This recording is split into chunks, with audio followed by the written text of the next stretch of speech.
Assalamualaikum warahmatullahi wabarakatuh. Waalaikumsalam warahmatullahi wabarakatuh. Innal hamdalillah nahmaduhu wa nasta'inuhu wa nastaghfiruh wa na'udzu billahi min shururi anfusina wa min sayyiati a'malina. May yahdihillahu fala mudilla lahu wa man yudlil fala hadiya lahu.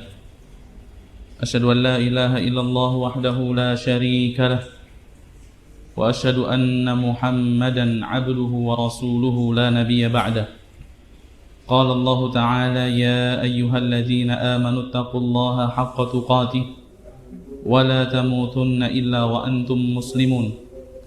Ya ayyuhan nasu taqu rabbakumul ladzi khalaqakum min nafsin wahidah wa khalaqa minha zawjaha wa batha minhuma rijalan katsiran wa nisaa'a واتقوا الله الذي تساءلون به والأرحام إن الله كان عليكم رقيبا يا أيها الذين آمنوا اتقوا الله وقولوا قولا سديدا يصلح لكم أعمالكم ويغفر لكم ذنوبكم ومن يطع الله ورسوله فقد فاز فوزا عظيما فإن أصدق الحديث كتاب الله وخير الهدى هدى محمد صلى الله عليه وسلم وشر الأمور محدثاتها فإن كل محدثة بدعة وكل بدعة ضلالة وكل ضلالة في النار. Alhamdulillah, bersyukur kita kepada Allah Subhanahu wa taala yang senantiasa menganugerahkan kepada kita kenikmatan serta memberikan kepada kita karunia-karunia yang tak terhingga. Alhamdulillah, Allah Subhanahu wa taala kumpulkan kita di tempat ini, di masjid ini dalam kondisi sehat tanpa kurang satu apapun untuk melaksanakan kebaikan, yaitu menuntut ilmu. Yang mana menuntut ilmu ini adalah merupakan jalan yang dapat mengantarkan seorang hamba menuju surganya Allah Subhanahu wa taala. Rasulullah sallallahu alaihi wasallam bersabda, "Man salaka tariqan yaltamisu fihi ilman, sahalallahu lahu bihi tariqan ilal jannah." Barang siapa yang menempuh ataupun memudahkan langkah kakinya untuk menuju satu majlis ilmu, niscaya Allah Subhanahu wa taala akan mudahkan langkah kakinya untuk menuju surga. Salawat dan salam tak lupa kita curahkan kepada junjungan kita Nabi Muhammad sallallahu alaihi wasallam, dan semoga salawat tersebut bersambung hingga kepada para kerabat beliau, kepada para sahabat dan orang-orang yang mengikuti beliau sallallahu alaihi wasallam di dalam kebaikan. Ikhwatul iman rahimani wa rahimakumullah, melanjutkan pembahasan kita setelah pada pertemuan sebelumnya, sebelum Ramadan ya, kita membahas tentang dakwah yang dilakukan Rasulullah sallallahu alaihi wasallam, yaitu ad-da'watu sirriyah, dakwah yang dilakukan dengan sembunyi-sembunyi. Pada fase pertama ya, pada marhalah yang pertama ini dakwah dilakukan dengan sembunyi-sembunyi. Ini dilakukan selama kurang lebih sekitar 3 tahun. Selama sekitar kurang lebih 3 tahun ya, Rasulullah sallallahu alaihi wasallam berdakwah sirriyah fardiyah, secara sembunyi-sembunyi, kemudian mendatangi perorangan. Tidak pernah kemudian Rasul itu mengumpulkan orang pada satu tempat kemudian mendakwahi mereka di tempat tersebut. Tapi Rasulullah mendatangi mereka satu persatu. Mendatangi Abu Bakar As-Siddiq, ya, kemudian Abu Bakar juga mendatangi Utsman ibn Affan, Abdurrahman ibn Auf, ya, kemudian sahabat-sahabat yang lainnya. Itu selama kurang lebih berapa tahun? 3 tahun. Baru kemudian Allah Subhanahu wa taala memerintahkan Rasulullah sallallahu alaihi wasallam untuk berdakwah secara terang-terangan. Kapan itu? Ya, pada tahun keempat setelah bi'atsah, setelah diutus, ketika Allah Subhanahu wa taala menurunkan satu ayat di dalam Al-Quran yang pada surah Asy-Syu'ara, ayat yang ke-214. Surah Asy-Syu'ara pada ayat yang ke-214 Allah berfirman, wa anzir 'ashiratakal aqrabin, wa anzir 'ashiratakal aqrabin, dan berikanlah peringatan olehmu wahai Muhammad, 'ashirataka al-aqrabin, yaitu kerabat-kerabatmu yang dekat. Ya, jadi pertama kali Rasulullah itu diperintahkan untuk berdakwah kepada kerabatnya, kepada keluarganya. Karena memang Rasulullah itu diutus ya khasatan, secara khusus kepada kerabatnya, wa 'ammatan, secara umum diutus kepada seluruh manusia. Jadi Rasul itu diutus secara khusus dan diutus secara umum. Secara khusus diperintahkan untuk berdakwah kepada keluarganya, dan juga Rasulullah SAW diutus secara 'ammatan, secara umum kepada seluruh manusia. Seperti yang dikatakan oleh Aisyah radhiyallahu anha, ya, beliau mengatakan, lamma nazalat, ketika turun firman Allah Subhanahu wa taala yang ada pada surah Asy-Syu'ara 214, wa anzir ashiratakal aqrabin, yaitu peringatkanlah olehmu wahai Muhammad kerabat-kerabatmu yang terdekat, yang dekat. Qama Rasulullah sallallahu alaihi wasallam, maka lantas Rasulullah sallallahu alaihi wasallam bangkit, berdiri. Faqala, kemudian beliau mengatakan, ya Fatimah binti Muhammad. Beliau memanggil nama putrinya. Langsung yang paling dekat dengan beliau ketika itu siapa? Fatimah. Ya Fatimah binti Muhammad, ya Safiyah binti Abdul Muttalib. Binti Abdul Muttalib. Yang kedua yang dipanggil siapa? Yaitu bibi beliau, saudari daripada ayah beliau yang bernama siapa? Safiyah. Kemudian secara umum Rasul panggil, ya Bani Abdul Muttalib, wahai seluruh keturunan Abdul Muttalib. La amliku lakum minallahi syai'a. Kata Rasulullah, aku tidak dapat memberikan manfaat kepada kalian sesuatu apapun, saluni, daripada azab Allah yang dimaksud, aku tidak dapat memberikan manfaat kepada kalian sesuatu apapun daripada azab Allah. Saluni mim mali ma syi'tum. Silahkan kalian minta hartaku sesuai dengan keinginan kalian. Tapi perkara berdiri di hadapan Allah, perkara dihisab di hadapan Allah, perkara surga, perkara neraka, Rasulullah mengatakan, la amliku lakum minallahi syai'a. Aku tidak dapat memberikan manfaat kepada kalian sedikit pun daripada azab Allah Subhanahu wa ta'ala. Wa an Abi Hurairah radhiyallahu an, dan seperti yang diceritakan oleh Abu Hurairah, yang diriwayatkan oleh Abu Hurairah, dia berkata, lamma unzilat hadhil ayah, ketika Allah Subhanahu wa taala menurunkan ayat ini, yaitu surah apa tadi? Asy-Syu'ara ayat yang ke-214. Wa anzir ashiratakal aqrabin. Da'a Rasulullah sallallahu alaihi wasallam Quraisyan fajtama'u. Kemudian Rasul memanggil seluruh kaum Quraisy. Fajtama'u, maka mereka pun berkumpul, Kemudian Rasul memanggil nama mereka secara umum, yaitu memanggil mereka sesuai dengan kabilah-kabilah mereka. Dan juga secara khusus. Yang dimaksud secara khusus di sini yaitu Rasulullah memanggil nama mereka satu persatu. Jadi ada yang dipanggil secara umum, dipanggil nama kabilahnya, ada yang dipanggil satu persatu seperti yang dikatakan tadi, ya Fatimah binti Muhammad, wahai Fatimah, wahai Safiyah, Ada yang dipanggil secara umum, ada yang dipanggil secara khusus. Faqal, Rasulullah sallallahu alaihi wasallam mengatakan, ya Bani Ka'ab ibn Lu'ay, wahai Bani Ka'ab ibn Lu'ay, anqidhu anfusakum minan nar. Selamatkanlah diri kalian daripada neraka. Ya Bani Murrah ibn Ka'ab, anqidhu anfusakum minan nar. Selamatkanlah diri kalian daripada neraka. Ya Bani Abdis Syams, selamatkanlah diri kalian daripada api neraka. Ya Bani Abdi Manaf, anqidhu anfusakum minan nar. Selamatkanlah diri kalian daripada api neraka. Ya Bani Hashim, anqidhu anfusakum minan nar. Selamatkanlah diri kalian daripada neraka. Ya Bani Abdul Muttalib, anqidhu anfusakum minan nar. Wahai Bani Abdul Muttalib, selamatkanlah diri kalian daripada neraka. Itu yang dipanggil secara umum, sesuai dengan kabilah mereka.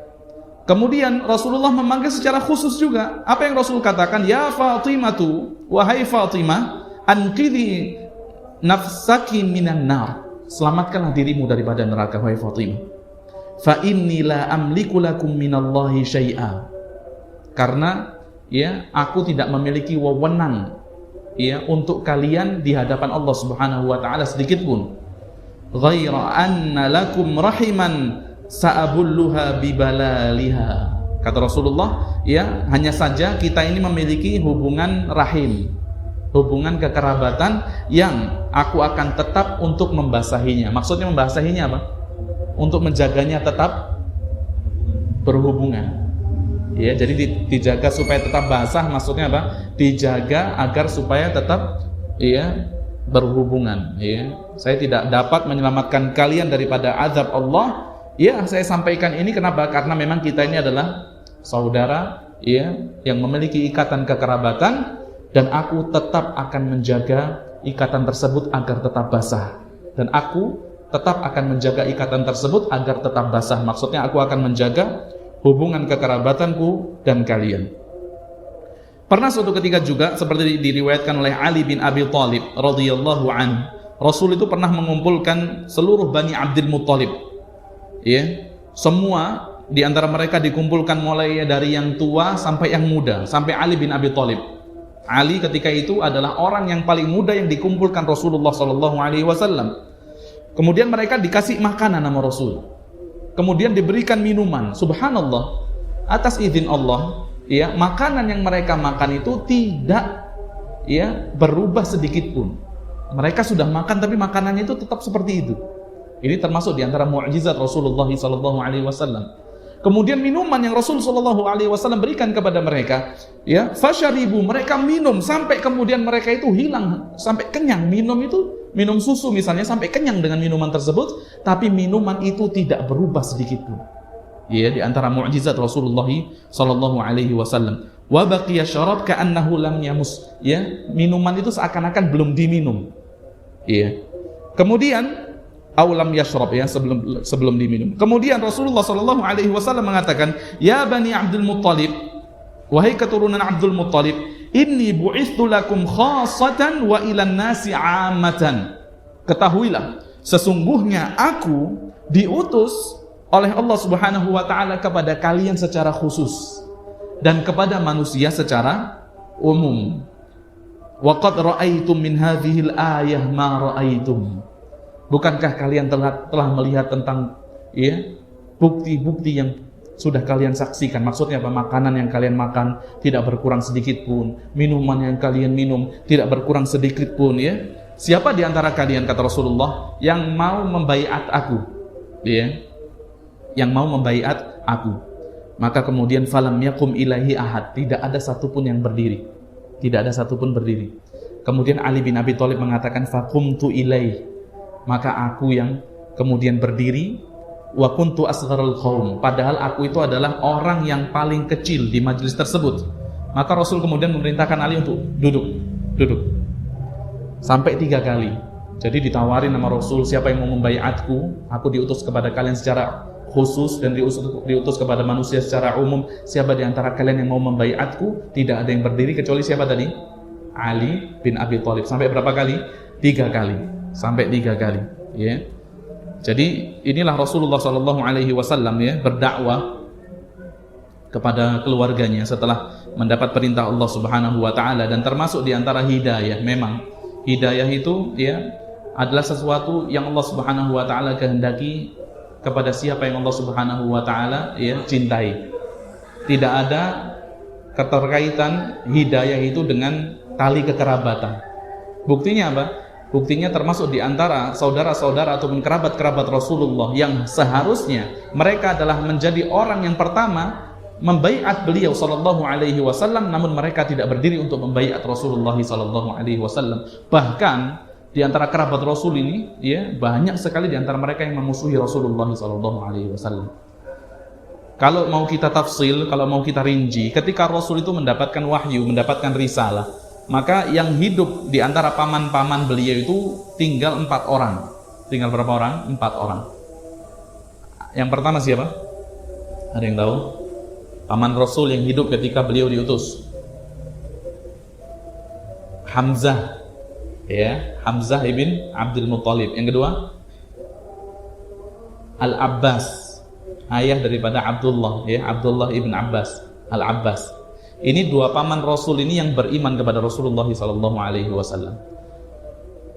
Jadi kalau kita klasifikasikan, ya, paman Rasul itu dibagi menjadi 3 golongan. Golongan yang pertama yang beriman kepada Rasul, golongan yang kedua yang tidak beriman tapi membela Rasul, golongan yang ketiga yang tidak beriman dan dia juga plus mengganggu Rasulullah sallallahu alaihi wasallam. Golongan pertama siapa tadi? Hamzah dan Al-Abbas. Golongan yang kedua Abu Thalib. Abu Thalib. Golongan yang ketiga siapa? Tahu. Abu Lahab. Enggak paman. Paman langsung, saudara bapaknya Rasul. Kalau Abu Jahal ini bukan paman langsung. Abu Jahal ini kabilahnya lain, yaitu Bani Makhzum. Dari Bani Makhzum, tapi juga tetap Quraisy, kerabat juga. Tapi kalau dikatakan paman, ya, yang saudara daripada Abdullah itu Abu Lahab, Abu Thalib yang masih hidup ya ketika itu, kemudian Hamzah dan Al-Abbas. Yang beriman Hamzah dan Al-Abbas. Yang tidak beriman tapi membela Rasul siapa? Abu Thalib. Yang tidak beriman plus memusuhi Rasul, mengganggu Rasul, ingin mencelakakan Rasul, siapa? Abu Lahab. Iya. Jadi Masya Allah, Rasul itu ketika ya datang manusia untuk melaksanakan ibadah haji ya dari luar kota Makkah atau untuk berdagang, Rasul itu sempat ya mendatangi pasar-pasar untuk mendakwahi beliau, untuk mendakwahi mereka. Tapi subhanallah, paman Rasul yang bernama Abu Lahab ini senantiasa berjalan di belakang Rasul. Kalau setelah Rasul dakwah, maka Abu Lahab juga dakwah. Abu Lahab mengatakan, jangan diikuti, ini keponakanku, masih sakit, belum sembuh. Ada di antara ucapannya itu. Jangan diikuti, innahu kadzdzab, ini adalah pendusta. Bahkan dikatakan dalam satu riwayat, Abu Lahab itu membawa batu untuk melempari kaki Rasulullah SAW. Sampai dikatakan, ya, darah segar itu mengucur daripada mata kaki beliau SAW. Itu Abu Lahab. Makanya Allah Subhanahu wa taala katakan, tabbat yada abi lahabi wa tab. Celaka ataupun binasa, yaitu kedua tangan ya Abi Lahab, yaitu Abu Lahab, wa tab, dan pasti dia akan binasa. Kenapa di ayat ini disebutkan dua tangan? Apakah ketika dikatakan yang celaka kedua tangannya kemudian badannya selamat? Kira-kira kenapa Allah katakan kedua tangannya yang celaka? Apakah maknanya kemudian tangannya aja yang dibakar nanti, badannya nggak dibakar? Kenapa kok dikatakan kedua tangan? Karena media utama yang digunakan untuk mengganggu Rasulullah ketika itu apa? Kedua tangannya. Dia lempari Rasulullah ya. Maka kalau dikatakan celaka kedua tangan Abu Lahab, maknanya ya seluruh tubuhnya akan disiksa sama Allah, dibakar oleh Allah. Bahkan wamra'atuhu hammalatal hatab, di antara tambahan azab yang didapatkan oleh Abu Lahab yaitu wanita ataupun istrinya, orang yang ia cintai adalah orang yang akan mendatangkan kayu bakar yang digunakan untuk membakar Abu Lahab nanti di neraka. Ini siksaan secara apa? Mental. Siksaan secara fisik sudah dibakar, mentalnya dia masih disiksa lagi. Apa? Yang membawa kayu bakar nanti adalah istri daripada Abu Lahab. Ya, jadi ini di antara apa? Di antara kisah-kisah ketika Rasulullah SAW mendakwahi kerabatnya. Juga pernah dikatakan oleh Abdullah bin Abbas seperti yang diriwayatkan oleh beliau radhiyallahu anhuma, ya, bahwasanya lamma nazalat, ketika turun firman Allah, wa anzir ashiratakal aqrabin, peringatkanlah olehmu wahai Muhammad kerabat-kerabatmu yang dekat. Kharaja Rasulullah sallallahu alaihi wasallam, Rasul sallallahu alaihi wasallam keluar sampai dia itu menaiki bukit Safa, Kemudian Rasul itu berteriak dengan mengucapkan ya sabahah, ya sabahah. Ini ucapan ya lafaz yang biasa diteriakkan oleh orang ketika ingin mengumpulkan manusia. Apa? Ya sabahah. Iya. Faqalu, ketika mereka berkumpul, ya, mereka mengatakan man hadza? Siapa ini yang mengumpulkan kita? Maka ketika mereka berkumpul, Rasulullah sallallahu alaihi wasallam mengatakan, ara'aitum in akhbartukum anna khailan takhruju min safhi hadzal jabal akuntum musaddiqi?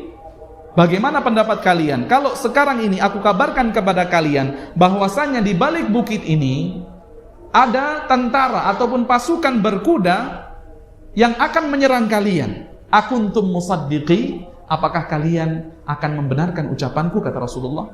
Rasul bertanya kepada mereka. Faqalu, maka kemudian mereka menjawab dengan serempak, ma jarabna alaika kadhiba. Tentu kami akan benarkan ucapanmu, karena kami tidak pernah mendapati engkau berkata dusta satu kali pun. Kami tidak pernah mendapati engkau berkata dusta. Qala, maka Rasulullah sallallahu alaihi wasallam mengatakan, fa inni nadhirul lakum baina yaday adzabin syadid. Maka sesungguhnya aku peringatkan kalian ya akan azab yang pedih, ya, akan azab yang pedih. Faqala Abu Lahab, maka Abu Lahab berkata, tabban laka. Nah ini asbabun nuzulnya ini. Abu Lahab mengatakan, celaka engkau. Ma jama'tana illa lihadza. Apakah engkau mengumpulkan kita untuk hanya perkara ini saja? Maka Rasulullah SAW mengatakan, na'am. Kemudian dia pergi, Abu Lahab pergi, fanazalat, barulah turun firman Allah, tabbat yada abi lahabi wa tabb. Ya.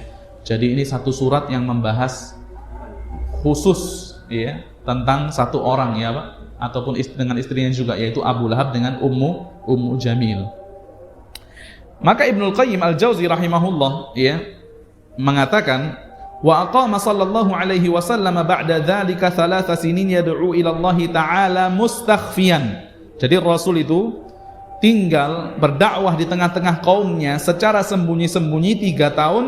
Baru ketika Allah Subhanahu wa taala turunkan firman yang tadi, dan juga firman fasda' bima tu'maru wa a'rid 'anil musyrikin yang ada pada surah Al-Hijr pada ayat yang ke-94 ya, fasda' bima tu'maru wa a'rid 'anil jahilin. Sampaikanlah ya segala yang diperintahkan dan berpalinglah daripada orang-orang yang musyrik.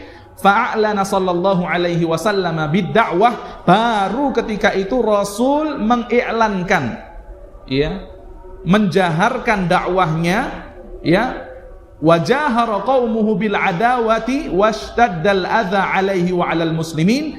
Baru ketika Rasulullah menjaharkan dakwahnya, seketika itu pula kaumnya itu memusuhi beliau dan memberikan gangguan-gangguan kepada beliau dan juga kepada kaum-kaum muslimin ya. Jadi ketika Rasul diturunkan 2 ayat ini, yaitu pada surah Asy-Syu'ara ayat yang ke-200 berapa tadi?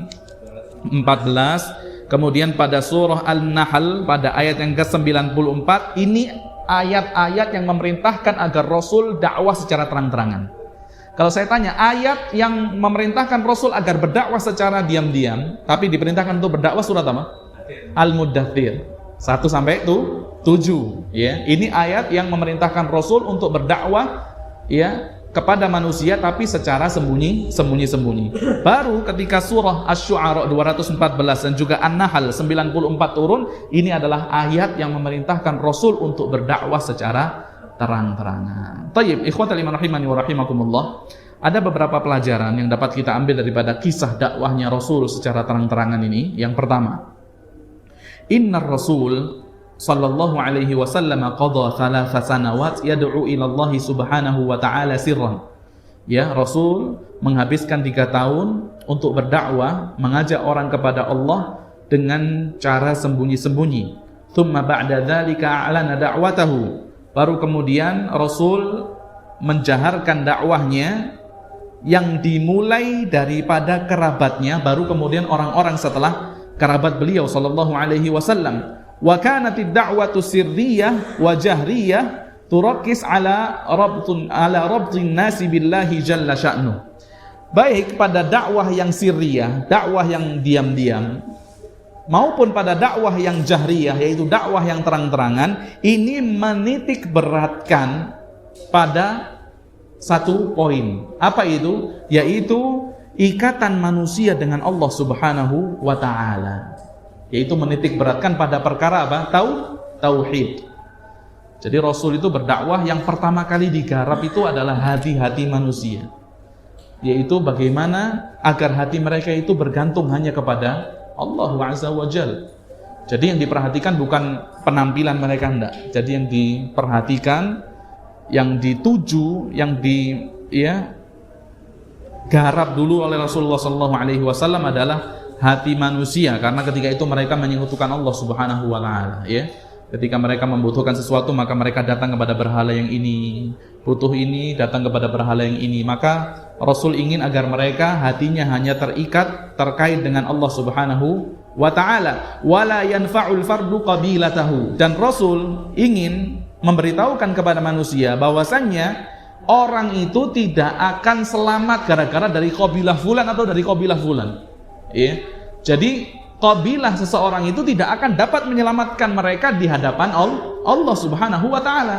mau kalian keturunan Rasul, atau mau kalian kerabatnya Rasul, atau mau kalian paman Rasul, bahkan kalian putri langsung daripada Rasulullah SAW, Fatimah, ya, kalau kalian tidak memperbaiki hubungan kalian dengan Allah, maka hubungan kekerabatan kalian dengan Rasul ini tidak akan bermanfaat. Ya, jadi sesuatu yang dapat menjadikan bermanfaat itu adalah kedekatan seseorang kepada Allah, bukan hubungan kekerabatan mereka dengan Rasulullah sallallahu alaihi wasallam. Ya, bahkan putrinya langsung nih, Fatimah. Ya, bukan keturunan kesekian, ini putri langsung.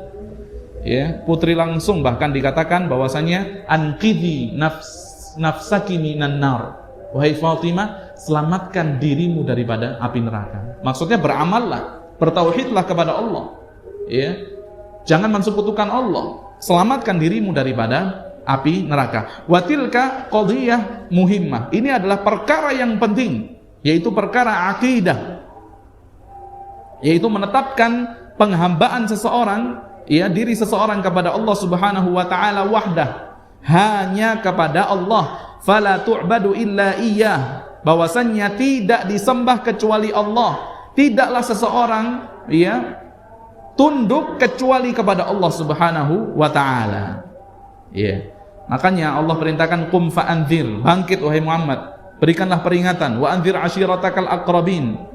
Berikanlah peringatan kepada kerabatmu yang dekat. Maksudnya apa? Berikanlah peringatan agar mereka mentauhidkan Allah Subhanahu wa taala, ya. Jadi perkara tauhid ini adalah perkara yang sangat penting. Dan karena tauhid ini seluruh rasul diutus oleh Allah Subhanahu wa taala. Jadi seluruh rasul itu dakwahnya satu, Pak. Dakwah tentang apa? Tauhid. Dakwah tentang tauhid. Seperti yang Allah Subhanahu wa taala sampaikan di dalam surah Al-Anbiya pada ayat yang ke-25. Allah mengatakan, "Wa ma arsalna min qablika min rasulin illa nuhi ilaihi annahu la ilaha illa ana fa'budun." Dan tidaklah kami utus sebelum engkau wahai Muhammad satu rasul pun kecuali, kata Allah, akan diwahyukan kepada mereka bahwasannya tidak ada ilah yang berhak disembah selain aku, kata Allah. Fa'budun, maka sembahlah aku, ya. Jadi perkara tauhid ini adalah perkara yang dibawa oleh seluruh rasul. Karena perkara ini Allah menurunkan, ya, banyak kitab-kitab. Karena perkara ini Allah mengutus banyak rasul, yaitu karena perkara apa? Tauhid. Karena perkara tauhid. Fat tauhidu idza saluha, ya, karena tauhid ketika sudah benar, maka saluha ba'dahu minal a'mal. Saluha ma ba'dahu minal a'mal, maka amal-amal setelahnya akan dianggap benar. Yang penting apa? Tauhidnya benar. Jadi amalan kita ini akan bermakna, akan bernilai di sisi Allah ketika tauhid kita benar. Tapi berapapun banyaknya amal seorang hamba, kalau tauhidnya ini salah, ya, kalau tauhidnya keliru, maka amalannya itu tidak akan ada nilainya di sisi Allah Subhanahu wa taala. Coba antum buka di dalam surah Furqan, ya, Al-Furqan ayat yang ke-23. Surah Al-Furqan ayat yang ke-23, Allah di sini menyampaikan, wa qadimna ila ma 'amilu min 'amalin faj'alnahu haba'an manthura. Ya, akan didatangkan, ya, amalan yang mereka kerjakan ketika di dunia. Nanti ketika mereka dihadapkan di hadapan Allah, ya, kemudian amalan mereka itu akan dihadirkan di hadapan mereka, maka kemudian amalan mereka itu akan Allah Subhanahu wa taala jadikan seperti debu yang berterbangan, debu yang ditiup angin, ya. Jadi orang dulu itu, bahkan mereka yang mensekutukan Allah itu, mereka beramal, ya. Mereka melaksanakan amalan, mereka kasih makan orang, ya. Mereka sedekah, mereka membebaskan budak juga, ya. Jadi mereka itu memiliki amalan juga, mereka membantu tetangga juga. Bahkan mereka juga memiliki akhlak-akhlak yang apa? Akhlak-akhlak yang baik. Makanya Rasul mengatakan, innama bu'ithu liutammima makarimal akhlak. Aku ini, kata Rasul, diutus adalah hanya untuk menyempurnakan akhlak yang mulia. Maknanya apa? Akhlak yang mulia itu sudah ada bahkan sebelum Rasulullah SAW diutus. Ya, menyambung tali kekerabatan. Bukankah ini adalah amal baik? Amal baik.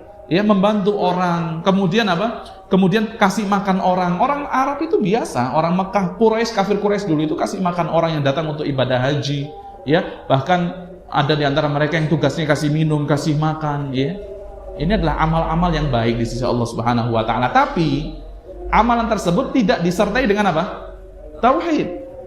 Maka Allah katakan nanti amalan yang banyak itu didatangkan. Mereka lihat dulu amalannya itu.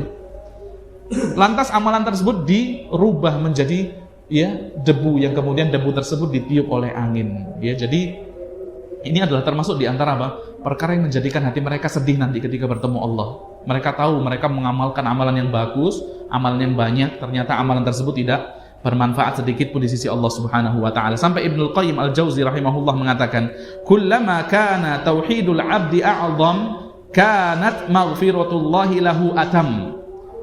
Setiap kali tauhid seorang hamba itu besar kepada Allah Subhanahu wa taala, maka ampunan yang akan Allah Subhanahu wa taala berikan kepada dia adalah ampunan yang paling sempurna. Ya, jadi kita ini akan selamat daripada azab Allah ya ketika mendapat ampunan Allah. Lah, ampunan Allah ini bergantung kepada apa? Tauhid kita.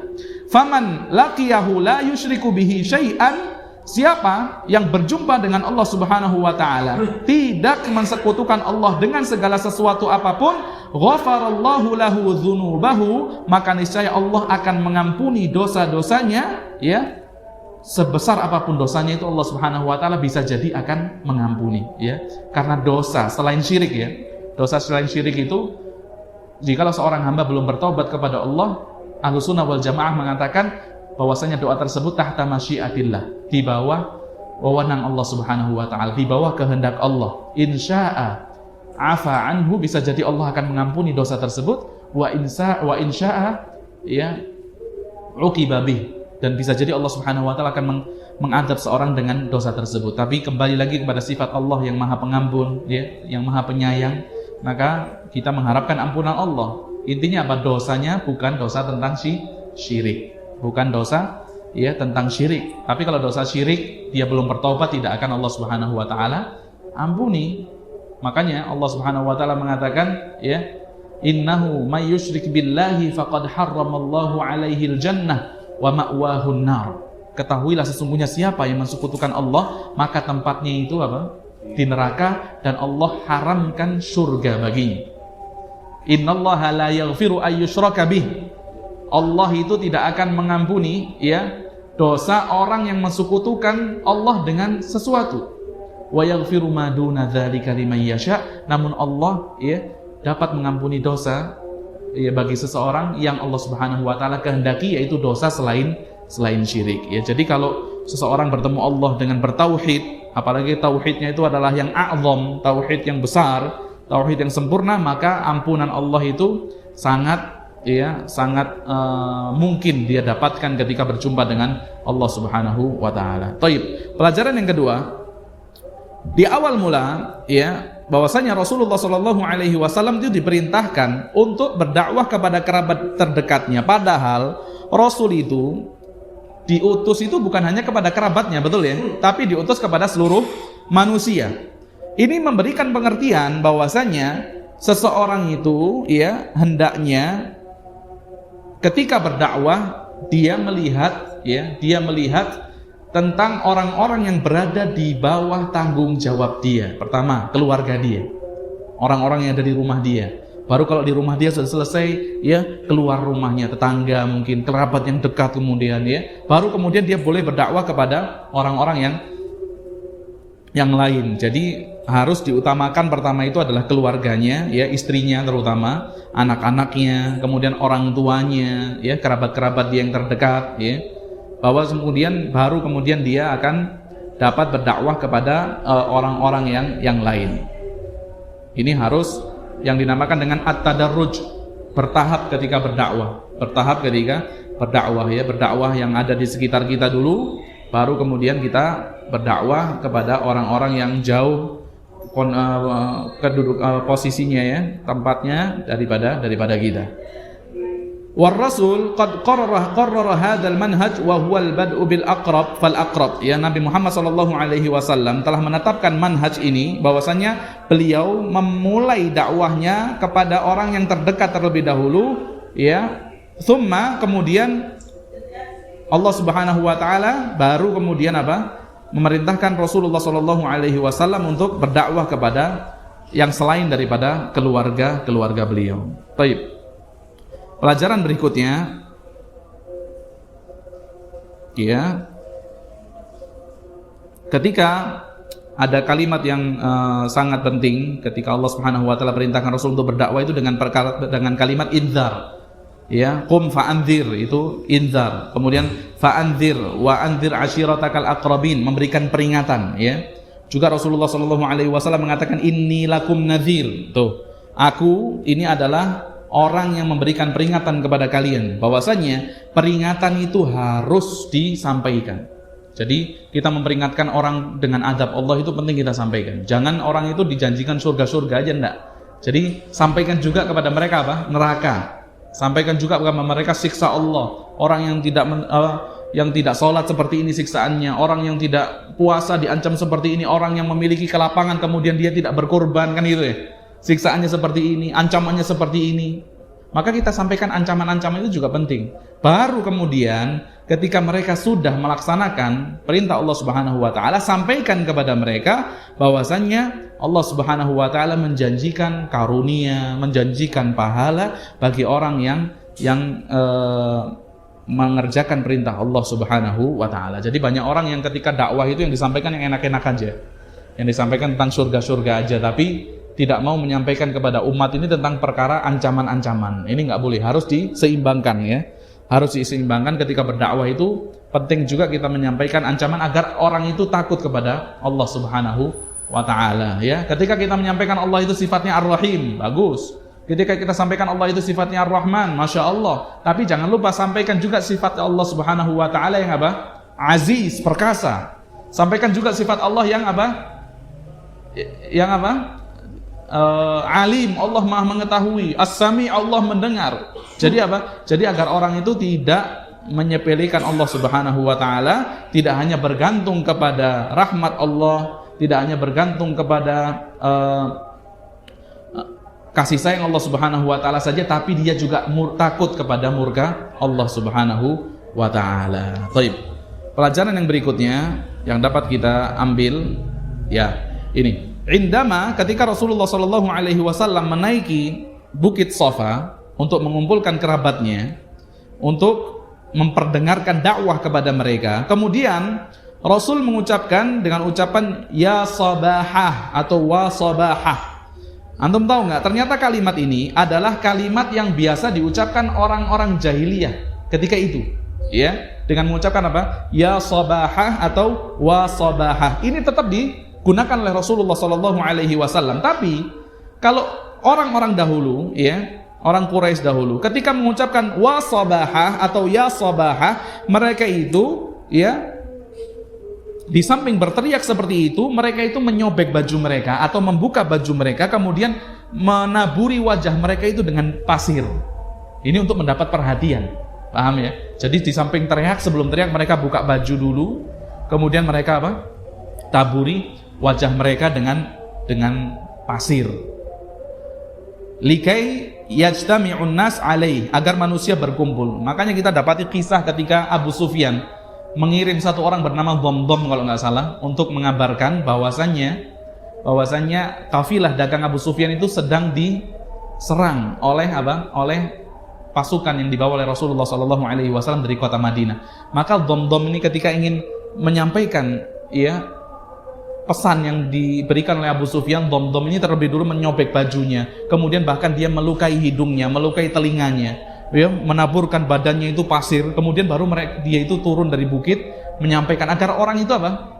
Orang itu perhatian kepada dia. Nah, orang itu agar perhatian kepada dia. Tapi Rasulullah Sallallahu Alaihi Wasallam, ya, kita dapati di sini bahwasanya ketika ingin mengumpulkan manusia, Rasul itu menggunakan kebiasaan mereka dengan mengucapkan apa? Ya sabahah, wa sabahah, tetap dipakai. Tapi Rasul tidak menggunakan, ya, ataupun tidak mempraktekkan perkara-perkara yang dilakukan mereka, termasuk diantara membuka baju atau apa?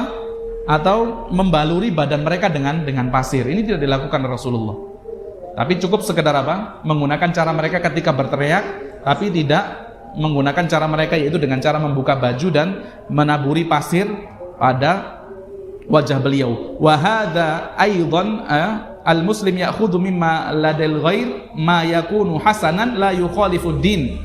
Ya, wa yatruku ma yukhalifud din. Maka ini pelajaran juga bagi kita agar kita paham bahwasanya tidak masalah kita mengambil ya dari manusia yang biasa mereka kerjakan selagi perkara itu baik, tidak bertentangan dengan agama. Kan kalau kita teriak saja itu kan tidak masalah, tidak bertentangan dengan apa? Dengan syariat. Tapi kalau sudah mulai menyobek baju, ya, kemudian melukai diri, menaburi badan dengan apa? Dengan pasir, itu termasuk perkara-perkara yang apa? Bertentangan dengan agama.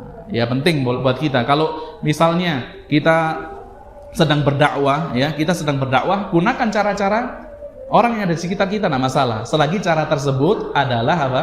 Adalah tidak keluar daripada syariat agama, ya. Tidak keluar daripada syariat agama. Contoh, ya, baik juga bagi kita untuk menggunakan pakaian yang biasa digunakan oleh kaum kita. Itu bagus juga. Harus kita perhatikan juga. Misalnya orang di sini biasa pakai sarung atau biasa pakai apa? Baju kuku, sarung, peci. Ya, kita ikutin mereka. Nggak masalah gitu loh. Ya, sekali-sekali pakai jubah nggak masalah. Sekali-sekali pakai baju itu jubah ya, atau Pakistan tuh. Nggak masalah. Tapi ya jangan pakai gitu terus. Nggak masalah sekali-sekali pakai sarung, pakai celana, ya, karena memang apa? Karena memang orang sini kan biasa pakai seperti itu, pakai batik juga bagus. Pakai peci apa? Topi yang apa? Topi yang hitam kayak bapak ini. Nah, dipakai supaya bisa apa? Ketika dakwah itu supaya bisa berbaur, supaya tidak dianggap berbeda. Jangan kita menjadikan diri kita berbeda dengan orang lain, jangan. Selagi perkara itu adalah perkara yang tidak bertentangan dengan syariat. Tapi kalau sudah bertentangan dengan syariat, ya nggak perlu kita ikuti gitu ya. Maka ini pelajaran juga bagi kita, bagi para dai ataupun DKM masjid, ya, yaitu kita tetap menetapi kebiasaan masyarakat selagi kebiasaan tersebut tidak melanggar syariat, ya, tidak melanggar perkara syariat. Kemudian pelajaran yang dapat kita ambil juga bahwasanya ketika Abu Lahab ini menentang dakwah Rasul dengan mengatakan tabban laka, celaka engkau wahai Muhammad, ali hadza jama'tana, apakah karena perkara ini engkau mengumpulkan kami? Baru kemudian turun firman Allah yang mengatakan tabbat yada abi lahabi wa tab, ya, celaka kedua tangan Abu Lahab dan benar-benar akan binasa. Bahwasanya ayat ini turun, ya, kepada Rasulullah itu dalam kondisi Abu Lahab masih hidup, betul nggak? Abu Lahab masih hidup, ya. Wa ma'adzalika, padahal masih hidup, tapi Al-Quran sudah menetapkan bahwasanya Abu Lahab ini tidak akan beriman kepada Allah Subhanahu Wa Taala, celaka dan akan dibakar di neraka, betul nggak? Iya, betul ya. Kemudian dikatakan bisa saja Abu Lahab ini akan datang kepada Rasul kemudian mengatakan inni amantu, kalau gitu aku beriman, ya. Kalau gitu aku beriman, agar kemudian membatalkan seluruh ayat-ayat Al-Quran. Kalau pengen membatalkan Al-Quran gampang saja padahal bagi Abu Lahab, apa? Dengan cara dia mendatangi Rasul pura-pura beriman. Tuh, saya beriman, katanya saya bakal dibakar neraka, saya kan sekarang beriman. Tapi subhanallah, karena memang Al-Quran ini bukan perkataan Nabi Muhammad SAW, tapi perkataan Allah. Subhanallah, Abu Lahab itu sampai mati tidak dapat beriman kepada Allah Subhanahu Wa Taala. Ya, sampai mati dia tidak bisa beriman kepada Allah Subhanahu Wa Taala. Jadi ini adalah salah satu di antara bukti bahwasanya ini bukan Al-Quran, ini bukan ucapan manusia, bukan ucapan Nabi Muhammad SAW, bukan karangan Rasulullah, tapi Al-Quran ini adalah datang dari Allah Subhanahu Wa Taala. Ya.